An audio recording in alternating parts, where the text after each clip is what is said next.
Hello friend. Abhya academy के platform पे एक बार फिर आपका स्वागत है। जो मित्र चैनल पर नए हैं, चैनल को लाइक सब्सक्राइब शेयर कर लें। कमजोर शरीर के साथ आप चल सकते हैं, कमजोर शरीर के साथ आप चल सकते हैं, लेकिन कमजोर हौसलों के साथ आप चल नहीं सकते हैं। तो मजबूत उड़ान भरें। आइए अपने नए दिन नए टॉपिक की शुरुआत करते हैं। भूगोल में आप देख सकते हैं इधर कि भूगोल टेट स्टेट आरओ एआरओ ये ऑल एग्जाम के लिए बहुत ही महत्वपूर्ण टॉपिक है। यहाँ से किसी न किसी एग्जाम में जरूर प्रश्न पूछे गए हैं और पूछे जाते भी हैं। तो इसे बहुत अच्छे से कंस्ट्रेंट होके इस टॉपिक को आप देखिएगा और यहाँ से आए न दिन जरूर एग्जाम में प्रश्न बनते हैं। तो देर न करते हुए आइए चलते हैं अपने टॉपिक की तरफ और देखते हैं कि वायुमंडल का संगठन, और इसको बेहतरीन हम एक चित्र के माध्यम से समझेंगे और अच्छे से समझेंगे, जिससे कि हमने समझाने का पूरा प्रयास किया। आपके समझ में कितना है कमेंट बॉक्स में जरूर हमें बताएं। तो ये वाला पोर्शन आप देख रहे हैं, जो ये पूरा टोटल और इन सब का जो इमेज बनाया हुआ है, ये वाला पोर्शन पूरा है, देख सकते हैं। और इतने में ये दो पार्ट में बटा हुआ है, ये एक लाल कलर से है और एक ग्रीन कलर से है। तो जिसकी लाइनिंग की गई है ये 78% नाइट्रोजन है। तो सबसे बड़ी बात कि वायुमंडल के चारों तरफ से वायु द्वारा जो घिरा हुआ आवरण है, परतों का जो आवरण है, वही हमारा वायुमंडल है। और क्वेश्चन किस प्रकार से पूछता है कि हमारे वायुमंडल में नाइट्रोजन कितने प्रतिशत होता है, तो 78% हमारे वायुमंडल में नाइट्रोजन की उपलब्धता है। नाइट्रोजन और ऑक्सीजन ये दोनों मिलाकर, ये दोनों खुद पूरे वायुमंडल का ये 99% भाग है। 1% में जितने हैं आर्गन, हीलियम, मीथेन, क्रिप्टॉन, अवाट बवाट जितने भी गैस है, सब 1% में आ जाती है। और बाकी 78% नाइट्रोजन और 20% का लगभग 21% ऑक्सीजन, ये दोनों लगभग 99%। तो आइए इसे हम समझने का प्रयास करें। तो ये वाला पूरा जो लाइनिंग दी गई है नाइट्रोजन है, लाल वाला जो भाग है ये ऑक्सीजन है, 20.946 ऑक्सीजन है। और जो एक ग्रीन वाला भाग दिखाई दे रहा है, ग्रीन वाला भाग ये आर्गन है, 0.934% ये आर्गन है।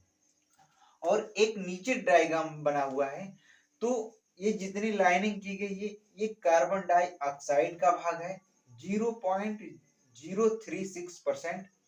और इधर आप दिखाई दे रहा होगा जो सफेद वाला भाग है ये नियॉन है, तो 0.0012%। और ये जो काला वाला भाग दिखाई दे रहा है ये हीलियम है, तो 0.00524 ये हीलियम है। इसके बगल में एक छोटा सा भाग दिख रहा होगा, ये मीथेन है। मीथेन की उपलब्धता कितनी है, तो 0.00015 है। इसके बगल में थोड़ा सा ये दिख रहा होगा, ये क्रिप्टॉन है। शायद क्रिप्टॉन आपको स्क्रीन पे दिखाई न दे, तो हम बता दें कि क्रिप्टॉन 0.000114 0.000114 क्रिप्टॉन होता है। और इधर ये थोड़ा सा जो दिख रहा है ये हाइड्रोजन, तो 10.000051 ये हाइड्रोजन की मात्रा है। तो इस प्रकार से ये हमारा वायुमंडल का एक संगठन है। अब आके थोड़ा सा इधर देख लेते हैं।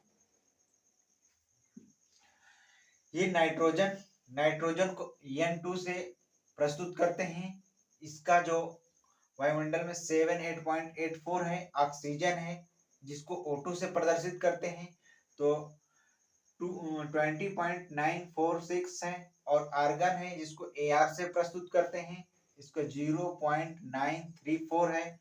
और कार्बन डाइऑक्साइड को आप पीछे देख ही चुके हैं, CO2 0.0036, नियॉन 0.0012, हीलियम को He से प्रस्तुत करते हैं 0.00524, मीथेन को CH4 से प्रस्तुत करते हैं तो 0.0015, क्रिप्टॉन को इसी प्रकार ये सारा लिखा है। जियान है, ये हाइड्रोजन है, और ओजोन को O3 0.00006, यानी कि सबसे कम जो हमारी वायुमंडल में गैस है वो ओजोन है। इसे देख सकते हैं कि 0.00 इधर है। तो कभी कभी पूछ सकता है कि नाइट्रोजन की कितना है और ऑक्सीजन कितना है, आर्गन की, और कभी कभी क्वेश्चन ऐसे बना देता है कि इनको क्रम से बैठाइए। तो आप इसको देखे रहें, इस प्रकार से स्क्रीनशॉट बना सकते हैं। तो इस प्रकार से आपको याद करने में आसानी होगी, आप इसे जरूर याद कर लें। यहाँ से एक न एक क्वेश्चन फिक्स रहता है, एग्जाम में जरूर बनता है।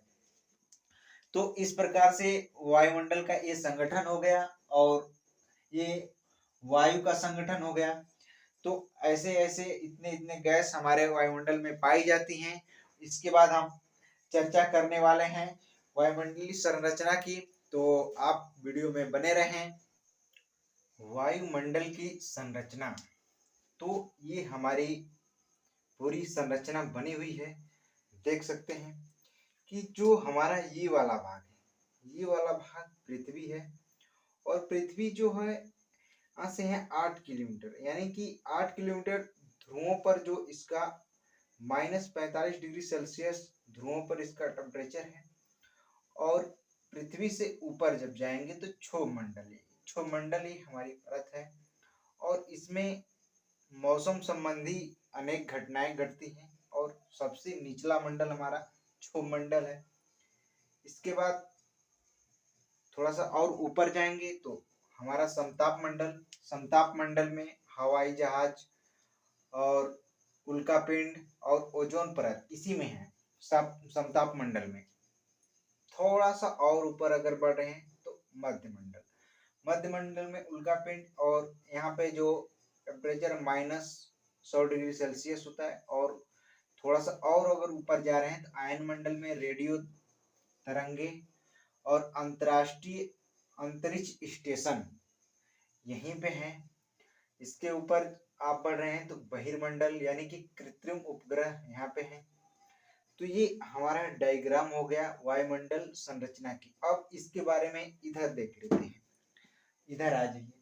तो परिवर्तन मंडल या क्षोभ मंडल, इसी को नाम देते हैं क्षोभ मंडल को। सबसे जो निचला मंडल है परिवर्तन मंडल या क्षोभ मंडल, वायुमंडल की सबसे निचली परत जो है क्षोभ मंडल कहा जाता है। मौसम की प्रायः सभी घटनाएं जिनमें बादल, ओला, कोहरा, तुषार, आंधी, तूफान आदि ऐसी घटनाएं क्षोभ मंडल में घटित होती हैं।